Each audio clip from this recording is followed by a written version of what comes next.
Sunday Night Football is on deck. Let's get into it.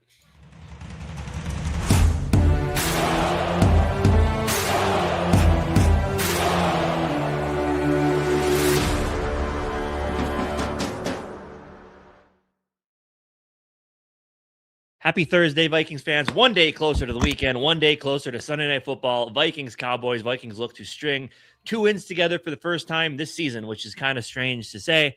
But they got a great opportunity on the road, Sunday Night Football in Dallas. Hostile environment. Dallas offense is playing well.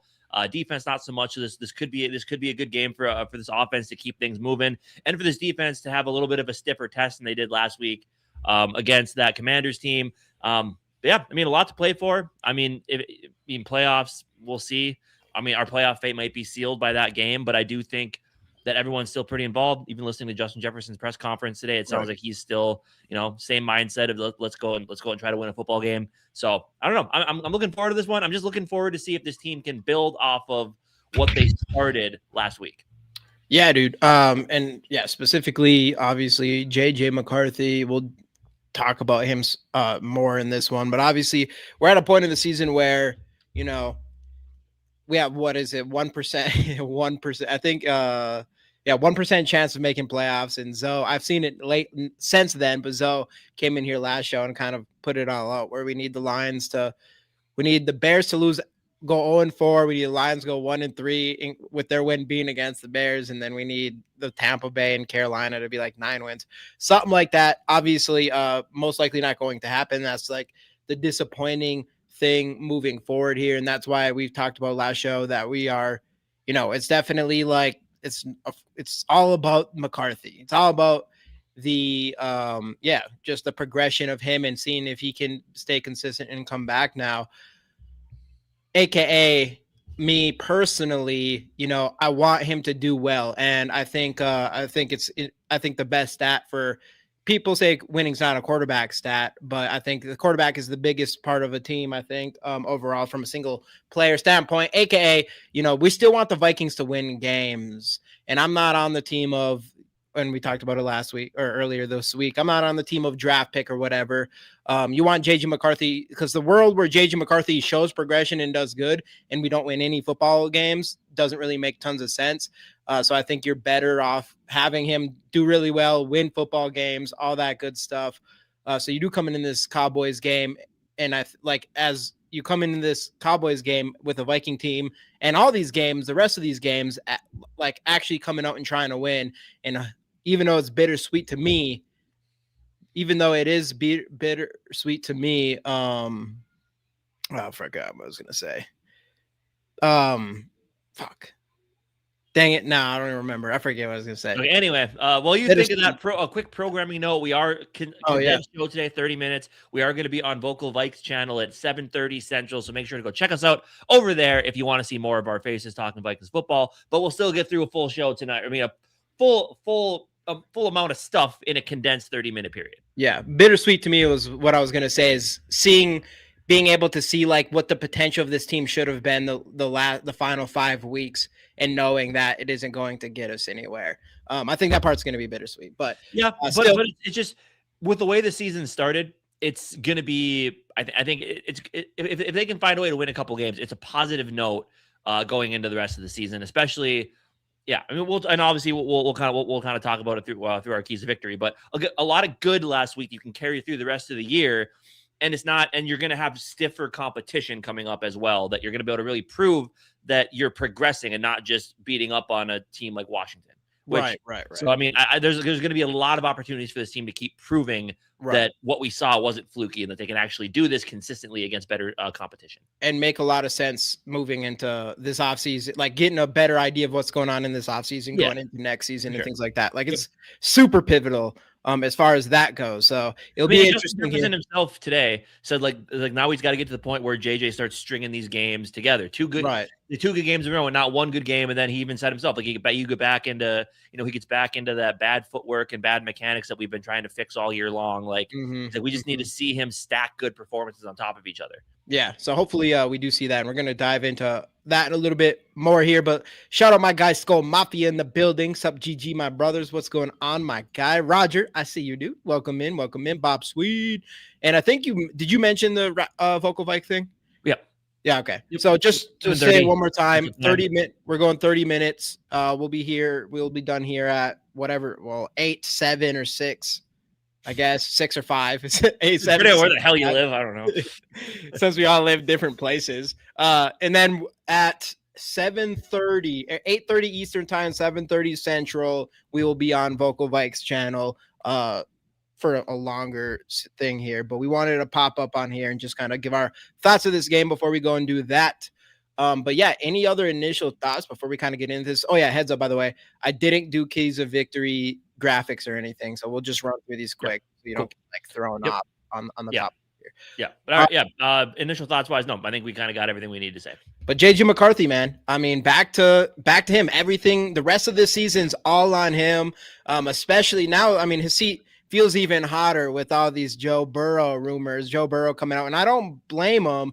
The only thing I don't blame him, obviously, the injury thing, I mean, it's hard to blame anyone else, or I don't know. It's hard to blame anybody on that. But the injury thing mixed with just a Cincinnati's Bengals team that is really tough to believe that they're going to go anywhere in the next whatever years. And a lot of that is tied to all the money spent on receivers and the quarterback and all that kind of thing. So it'd be kind of funny for Joe Burrow to, you know, want T. Higgins and Chase to be here long term. And then he's like, ooh, but this team sucks. Yeah. Let me and get that's out exactly of here. like him himself cannot be upset that, oh, my offensive line's garbage. I mean, look, they didn't even help him before when he wasn't making a lot of money. I get that part of it. Yeah.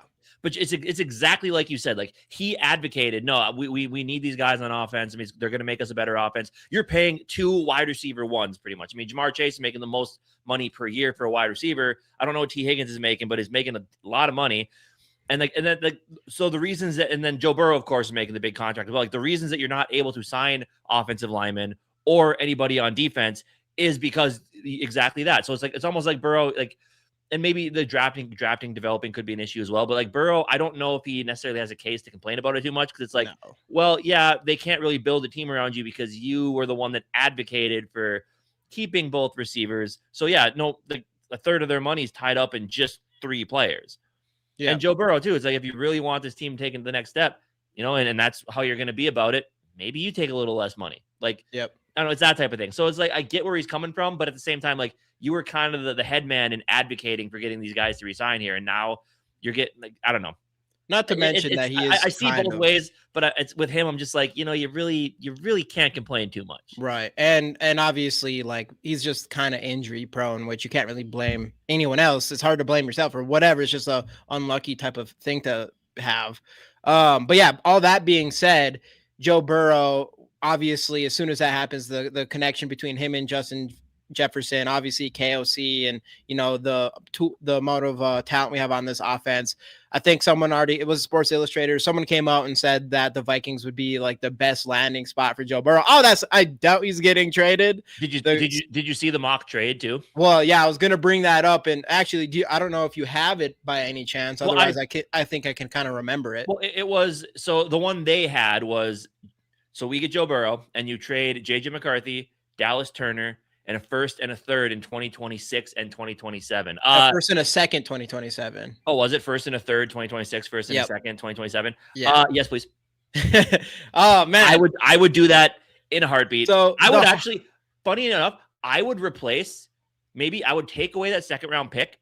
I would replace Dallas Turner with Jonathan Grenard. I would trade JJ McCarthy, say something like that. Jonathan Grenard, a first and a third in 2026, and just a first in 2027 for Joe Burrow right now.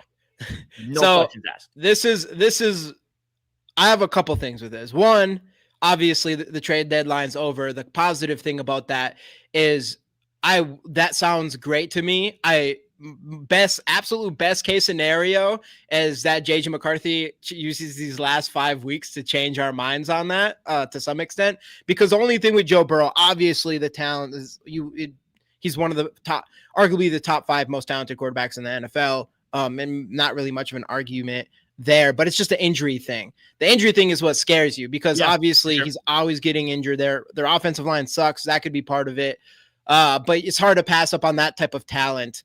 of course. But overall, it's I don't know. Obviously, if right now if we could do it, I would probably pull the trigger. But it would be funny because you would be swapping 9 for 9. So he'd come in, he could actually do the 9 bit, and it might actually work out. Well, hey, don't say it ain't working out yet on JJ. But I mean, but also, like, but you also don't love that, like, he gets to this point in his career. I mean, he's 27, 28 years old, and he's already like, oh, I'm not really having fun out there. Like, no. I mean, is that what you want? Do you want that coming onto your team? I don't really know. But, the hard part is I get it from the injury side. Like, obviously, getting injured like that and like your career feels like this constant, always trying to rehab and getting back. Like that shit would get old.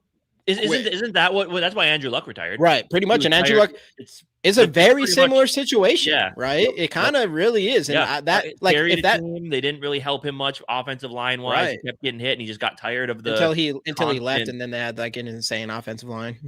With but exactly. So I don't know. That's a scary part, is mostly the injury to do all of that. But at the same time, it would be a win Super Bowl right now type of move that I would be cool with. Again, hopefully JJ McCarthy makes it like maybe, I mean, it's Joe Burrow. It's tough to like not trade JJ McCarthy for him, but if anything, like hopefully he changes it enough where at the, like, you wouldn't easily take that trade deal. Cause it's a lot. It's a lot. Pretty much JJ McCarthy. That's a lot. So JJ McCarthy, even just showing some consistency. Go straight. Joey in the building. Where have you been? Let's go. Come on, man. And Gary, we're only going 30 minutes on this, so we're gonna be done here in 20 minutes, and then at 8:30 or 7:30 Central, we will be on Vocal Vikes channel. So just a heads up on that again. But yeah, dude. So JJ, but overall, anyways, Joe Burrow thing, that's what the hot seat or whatever. So maybe I doubt anybody's listening to that noise, but from a fan base standpoint, a little extra pressure on JJ McCarthy to come in here and stay consistent against another bad pass defense that is the the Dallas Cowboys, who allow the most passing yards in the NFL. They allowed the most, I think, what was the second most the most passing yards to wide receivers. The most passing yards to wide receivers, the most passing yards to wide receiver ones, the most air yards to wide receiver ones, all these crazy stuff. Like, if there's a game to continue this progression for JJ McCarthy, it is going to be this Cowboys game. And then after that, you have the Giants. So this is, if there's a time for like JJ McCarthy to have this stretch to string some good games offensively together, it's right now. It's perfect, especially before gaining that confidence and everything, finishing the season against Green Bay and Detroit is going to be big, especially starting with this game, because like Justin Jefferson said, it was great to see him look good last week. Can he string another game together, especially an opportunity against another bad defense whose pass rush is going to be better? And that's something that the Vikings still have to worry. Like their defense has been pretty much as bad as Washington, but their pass rush is still better. So and then obviously the high-powered offense keeping up in points. They're most likely going to score more and do better on offense in comparison to Washington, who also shouldn't have. Washington wasn't a completely shit defense. They scored 24-point offense. They scored 24 points against Denver the week before, so it's not anything crazy. But I think anybody would understand that the Cowboys' offense is much better than that Washington. And then we'll kind of get into it in keys of victory. And like I said on Monday as well, like, it'll be a good test to see if it does end up being like that, to where we do kind of have to start scoring with them. If O'Connell is going to stick to his guns and stick with the run game instead of just getting back to his old ways of the drop back pass, it really doesn't help McCarthy, put McCarthy in good spots. So we'll see. Yeah. That's going to be the biggest thing I'm looking for this week in that game for sure. It's just, can we keep being consistent on offense? Yep. And I think that's going to be everyone. And the spotlights on JJ McCarthy, like, you know, it got a spotlight. Sunday Night Football. Yeah. Like, was a lot of eyes are going to be on that game. Oh yeah, a lot of people are going to be ready with the night night too. So, and he's that guy who should step up in those type of games too. So that's going to be interesting. That's one thing is nice about him. There's still that part of me where it's just not like it doesn't feel, the spotlight doesn't feel like it's something that I'm worried about with JJ McCarthy. But it is interesting that, I mean, just a couple of weeks ago, JJ McCarthy was basically, everybody was ready to kick him off the team. And then all it takes is what the game he had last week. And people are kind of like, okay, time to put the magnifying glass back on him. And hopefully we see that consistency. So we'll see what happens there. But obviously that's going to be a big one. Again, we'll be on Wraps later. I'm sure we're going to talk about tons of JJ McCarthy on there. But anyways, let's keep on going here. I don't know if you have the injuries up by any chance. I do. Kind of similar to what we've seen. This a little bit different though with Christian Darrisaw. 2 straight days did not participate. Haven't seen that before. Hopefully, again, it's just more kind of rest since I think he is dealing with the knee, and I think he was dealing with a little something else last week too. Jordan Addison, I did not know that. 2 straight days, limited with an Achilles injury. Again, limited, good. I think he's going to be fine. Yeah. TJ Hawkinson, shin injury. He said himself it was a bone bruise in his shin. He doesn't see it affecting him much, so he'll probably be out there. Jones, Metellus, same trend as last week, both limited participation 2 days in a row. Ty Chandler looks like he might have his window open this week here. Donovan Jackson, who, from what Kevin O'Connell said, the ankle injury is something that might only hold up for a few more weeks, but he's gutted it out there. And Donovan Jackson, I mean, quietly is having a really good season. I think we did find something there in the first round as at left guard. I think we found our long-term option there. Yeah. Theo Jackson coming back from the concussion. Sounds like he's going to be ready to go. Levi Drake Rodriguez, full participation, and pretty much all the way down the list. I mean, Justin Jefferson, Allen, Jesus, Javon Hargrave. Of course, every week's just long. But these are all not. Oh yeah, rest. A bunch of guys just resting. So completely get that. Other side of the ball, Jake Ferguson went from limited to did not participate. That's interesting. Again, not really keeping an eye on the Cowboys injury report a lot. Maybe this is kind of the same thing like with Darrisaw. Tackle Tyler Guyton 2 days straight did not participate. We'll see what happens there. Then they got 3 guys limited. Jadeveon Clowney, sounds like Trevon Diggs might make it back, and then Siobhan Ravel. Wonder how he's doing. Full, all these other guys full. Sounds like CD Lamb. That's the big one. Sounds like CD Lamb will be ready to rock. I call bullshit. Bullshit. Really? Yeah, dude. I mean, most of the time, I feel like most of the time when someone gets a. Oh wait, no, that was on there was a Thursday game. Yeah, they played. Never mind. I was gonna say most of the time when you see a concussion on Sunday, I feel like a lot of the times they end up not passing that the next week. But Thursday, that's 3 extra days or whatever. So, but still. Yeah, so that should be interesting here. Jamie Casey, why does QBs keep throwing at Gink? I don't think they're throwing at Gink. I think they don't know where he's at. Gink is he's like an assassin out there, dude. But it's also one of those things where you should know what side he's on. I think we're not doing a bubble screen to that side. Yeah, true. Or any sort of out. Or why are they even throwing towards the side of the field that he's on? Besides me. But hopefully we get that Gink 6. I mean, I kind of I feel satisfied last week because everything was there for it, but he had to go 80 yards with, he's a linebacker on a field with wide receivers and even Jaden Daniels, who is super fast, but ended up getting hurt there. That play. Yeah, he did. Speaking of that, Isaiah Rodgers saw his speed on that play. Freaking running down, gets Jaden Daniels, and then almost catches up to Terry McLaurin there. That was crazy there. But so hopefully we see some more of that there. But keys to victory. I don't remember. I think do you remember the top 5? Do you have it up on your side of things? I don't need to have it up because I just remember everything. Okay. Because number 5 was turnovers. Yeah, that's right. I mean, because last week, obviously, 3-0 in the turnover ratio, win 31-0. Pretty good, right? And then you got Dak Prescott, who has been a little bit turnover prone as of late. I mean, he had 2 picks against Detroit. I think he has 4 interceptions his last 3 games. Obviously, I mean, it's an offense that likes to throw the ball all over the field. I mean, and rightfully so. And you have 2 darn good receivers and a good tight end. And this Flores defense, we know they're going to try to be aggressive. We know he loves tips and overthrows and trying to force turnovers. Hopefully, last week gave him a little bit of juice here because Prescott will put a couple balls up in order to be intercepted.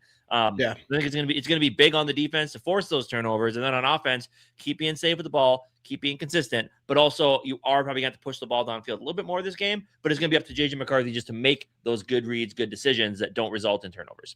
Yeah, and also don't force it. But this time, you might have to take a couple of them, like the couple we saw last week or whatever. You might have to take the chances there this week. But overall, I do want an efficient game out of him. But obviously, like you just said, I mean, dude, it's just obviously you're going to be more likely to win the game if you win the turnover battle, especially if Kevin O'Connell's your quarter or your head coach, since he's whatever, what is it again? 35-4, 35-4, whatever. Yeah. To be tied or so that's why it's big. Like, just start, like, you do that, I think you have a good chance of winning this game. But going to number 4, obviously we said it before. I think the number one thing for not just this game, for the rest of the season is to keep JJ McCarthy comfortable, keep him confident, all that good stuff.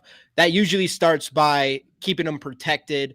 Number 4 is, protect him. I already said it earlier that against Washington, you're playing a bad pass defense and a bad defense in general, but their pass rush is that an old Von Miller is kind of their best pass rusher there. Against this Dallas team, you don't have Micah Parsons anymore, but they do still have some talent there, and they still have been able to pass rush. So I think the Vikings offensive line and offense in general do have a bigger task overall. But most importantly, like, just keep him protected. Yeah, for sure. I mean, look, this year been hit a lot. I mean, he's had a couple injuries, had a kid before he got married, so we know protection isn't really his strong suit this year. So we got to make sure we keep him right in the pocket so he's able to make some of those throws. I like it. Yeah. But then I guess flipping back to the defense. I mean, as we said, this Dallas Cowboys offense can be explosive. Dak Prescott, loves to push the ball downfield. And like I said, why would you not? When you have CeeDee Lamb, who has, I think, 860 receiving yards this year. He's missed some time with the concussion. He had 125 games by halftime, or yards by halftime against Detroit, I think. And then you got George Pickens, who's got 1,100 yards this year. Two damn good receivers, and not to mention an improved run game with Javonte Williams in his bounce back season this year. Right. Plus Jake Ferguson if he plays. So, this defense is going to have its hands full with this Dallas Cowboys offense.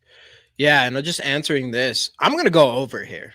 I am going to go over. I think it's going to have to be. I think it's going to have to be over. I think it's a game where he's going to have to put some. No, I'm even going to go a step further. I'm going to say over 250.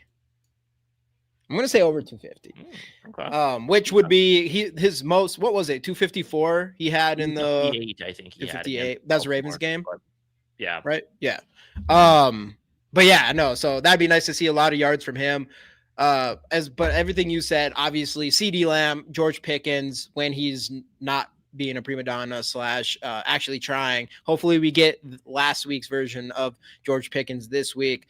But yeah, when he is playing hard, that team is tough and arguably one of the best offenses in the NFL, honestly, based on overall talent, definitely. So that's going to be tough, and there's going to be a lot of points, and there's going to be some back and forth. More than likely, I'm not. This defense, 0 points to Washington says a lot, especially the fact that Jaden Daniels started that game. So you never know, but it's going to be a tough one. So you got to figure out a ways to slow down mostly those 2 wide receivers, I would say, mostly number 1 and number 2. And then obviously we haven't been good against the run anyways, but start with those receivers, I think. Sure. Speaking of receivers, that goes on to number 2. Like CeeDee Lamb, George Pickens are good, but they're not Justin Jefferson. And Justin Jefferson this last week, I think he has 5 catches for 20 some yards, something like that. I get it. He's been cool. He gets it. The way that he's being covered, other guys are open, as we've seen. But we gotta find ways to get Justin Jefferson the football. The fact that he's being covered and we're still able to hit other receivers is great. Just imagine if we could start getting him involved. And then the defenses really have to shift focus to him, right? Like, that would open up this offense to a whole nother level. It'd give McCarthy some one-on-ones with Jordan Addison if he can start catching the football, and even Jalen Naylor out there, TJ Hawkinson. So, it's just this whole, I don't care how it happens, if it's just screens, if it's even handoffs, you got to get Justin Jefferson involved early just to get the ball in his hands, get some production, and just get defenses focusing even more, if they even can, on what Justin Jefferson is doing out there. Yeah, and we've talked about it again and again. This pass defense is this is probably the worst pass defense in the NFL against star wide receivers, wide receiver ones. If there's one game for Justin Jefferson to have his best of the season with JJ McCarthy, it's this one probably. So hopefully we take advantage there, and not just from I don't want it to rely on the chemistry between JJ McCarthy and Justin Jefferson. Game plan around Justin Jefferson. Make sure he touches the ball. Sweeps. I don't care if he plays quarterback. We've seen him. He's pretty good. Every time he gets the ball to throw, he does an all right job. So just make him touch the ball. That's going to be a big priority in this one. Because in my opinion, I think he cancels out both Pickens and CeeDee Lamb, if you ask me. But Remember that one time when Ryan Clark was trying to say that CeeDee Lamb was more talented than Justin Jefferson? Yes. Like Ryan Clark. He's something. I got a lot of things to say about Ryan Clark. A lot of those Vocal Vike in the building. Let's go again, everybody. We're gonna be popping off here in about 5 minutes, and then we will be on Vocal Vike. I got the I'll post this in here again, but I do have the link for you all after this. We will be going live at 8:30 Eastern, 7:30 Central, all that good stuff. What up, Knowledge? So definitely tap in with us on RAP's channel. Listen to Lone Wolf here. Yeah, drop us a like. We appreciate that. The streaming thing on YouTube changed up on me. So I don't really know what's happening anymore. Yeah, I don't know how many likes we got, but hit the like button if you haven't already. It's easy, it's free. It helps us out. We're fun Yo, Joey, tap in over there with us, dude. This is the first time we've been. I don't even know if we've even been on Raps together before. I don't even know if you've been on Raps before. Have you? I think you have actually. Didn't we on draft night for a little bit? I think we. Maybe we did. Oh yeah, we did a little bit, but it's been a while. It's been a while since we've been on anyone's show. It's been a while since we've had anyone on our show. So definitely tap in with us all there. Yeah. Number one, we've talked about it a lot, and that is continuous comfortability of JJ McCarthy. A lot of that goes on Kevin O'Connell and JJ McCarthy staying consistent and balanced offense. Keep these plays simple and all that good stuff. Don't overwhelm JJ McCarthy with his thinking and all of that. Like everything we did last week, I want it to be exactly the same this week, except for JJ McCarthy take a couple shots if it's available. And hopefully that's continuing to come with him as his confidence goes. Cause he still took that's the one thing about him. Like, I don't know if you saw Bo Nix's, his what is that called? Like the pass, the pass graphic thing that people post or whatever. And they're all every pass he completed was within 10 yards. And there's 30 of them. Yeah. And that was kind of the thing about him coming out of college is that. Right. And that is true. And you can win like that, but that's not how we want to do things. And we know JJ McCarthy's willing to go down deep, but obviously lost some confidence there as the time went on. But he did have 2 20-yard throws to Jordan Addison still, which was double anything Bo Nix did. So it's getting there. I think he's ready. And he threw one. He threw one to Justin Jefferson to let him go get it. So it's there. I feel like we are close to him. Hopefully the combination of him letting it loose sometimes, but not just throwing it up there and letting for no reason. Be a little worried about it, but let loose a couple times. Yeah. And again, the biggest thing for me is just in it. Cause look, when you're winning 31-0 at home against Washington, you can do whatever you want on offense, right? What's it going to be like if this game, if we're score for score every drive, or even if Dallas jumps out to a 10-point lead?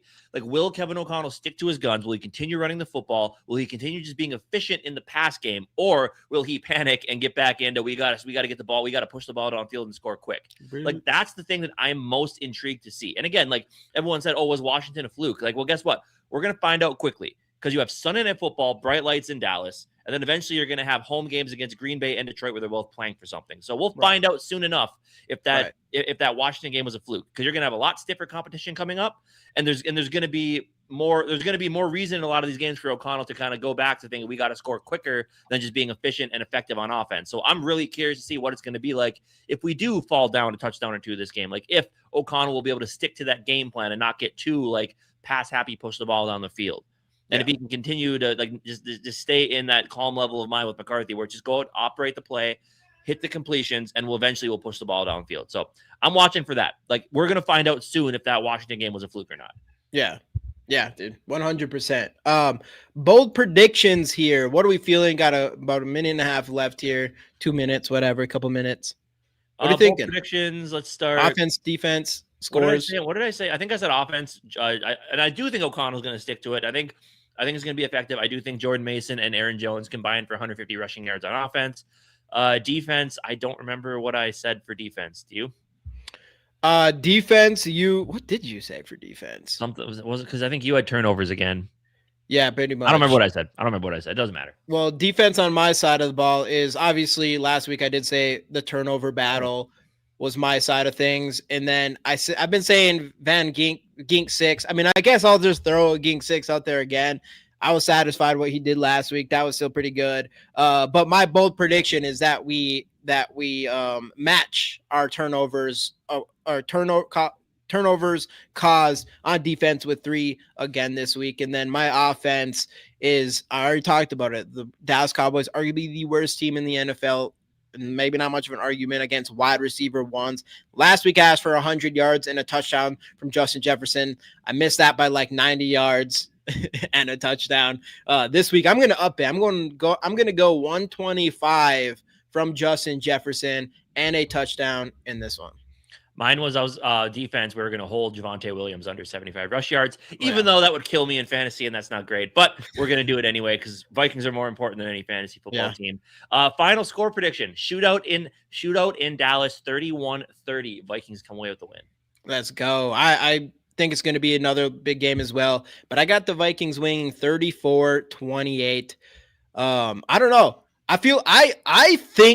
I still believe that the Vikings are a better team than Dallas Cowboys. I think the Vikings are a better team than a lot of teams if you get an efficient offense that we saw last week. If our offense can be that efficient, our talent matches their offensive talent. Quarterback question mark. Our defense is much better than their defense. So that's the thing is this isn't a bad Vikings. I never thought this was a bad Vikings team. It just inconsistency at quarterback, injuries, whatever. But when this team's completely healthy and the quarterback's playing efficiently, I honestly think we could probably beat any team in the NFL. Sure. So I don't think it's obvious Cowboys win, and I actually think we're gonna win this game. I love it. But anyway, like we said, condensed show is about all the time we got. Give us 29 minutes. Head over to Vocal Vikes channel. We will be on there. Thank you guys again so much for joining us. Be back Monday night. We'll talk about time. Back Monday night, breaking down this big Sunday Night Football W in Dallas. Thank you guys so much. We'll see you guys next time. SKOL.